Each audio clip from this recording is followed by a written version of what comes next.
एक बार की बात है, एक महिला अपने घर से बाहर निकली। उसने घर के सामने सफेद लंबी दाढ़ी वाले 3 साधु महात्माओं को बैठे देखा। वह उन्हें पहचान नहीं पाई। उसने पूछा, मैं आप लोगों को नहीं पहचानती, बताइए क्या काम है। साधुओं ने कहा, हमें भोजन करना है। महिला ने उत्तर दिया, ठीक है, कृपया मेरे घर में पधारिए और भोजन ग्रहण कीजिए। एक साधु ने पूछा, क्या तुम्हारा पति घर पर है? महिला ने जवाब दिया, नहीं, वह कुछ देर के लिए बाहर गए हैं। साधु बोले, तब हम अंदर नहीं आ सकते। थोड़ी देर बाद उसका पति घर लौट आया और महिला ने उसे साधुओं के बारे में बताया। पति ने तुरंत कहा, उन्हें घर में बुलाइए और भोजन करवाइए। महिला साधुओं के पास गई और बोली, अब मेरे पति घर पर हैं, कृपया आप लोग अंदर आइए। साधुओं ने कहा, हम एक साथ किसी घर में प्रवेश नहीं करते। महिला ने आश्चर्य से पूछा, ऐसा क्यों?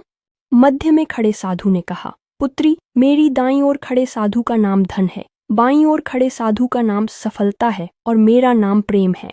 अब तुम जाओ और अपने पति से विचार विमर्श करो कि तुम हम तीनों में से किसे बुलाना चाहती हो। महिला ने अपने पति से जाकर यह बात बताई। पति खुशी से बोला, वाह, आनंद आ गया, चलो जल्दी से धन को बुला लेते हैं, उसके आने से हमारा घर धन दौलत से भर जाएगा। महिला ने कहा, क्यों ना हम सफलता को बुलाएं, उसके आने से हम जो भी करेंगे वह सफल होगा, देखते ही देखते हम धनवान भी बन जाएंगे। पति बोला, तुम्हारी बात सही है, लेकिन इसमें मेहनत करनी पड़ेगी। मुझे तो लगता है कि धन को ही बुला लेते हैं। उनकी बहस कुछ देर चली, लेकिन वे किसी निर्णय पर नहीं पहुंच सके।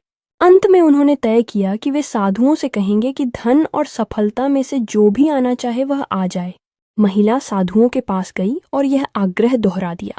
उसकी बात सुनकर साधुओं ने एक दूसरे की ओर देखा और बिना कुछ कहे जाने लगे।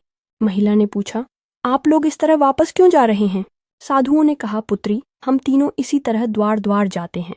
जो व्यक्ति लालच में आकर धन या सफलता को बुलाता है, हम वहां से लौट जाते हैं, लेकिन जो प्रेम को घर में आमंत्रित करता है, उसके यहाँ हम तीनों प्रवेश कर जाते हैं।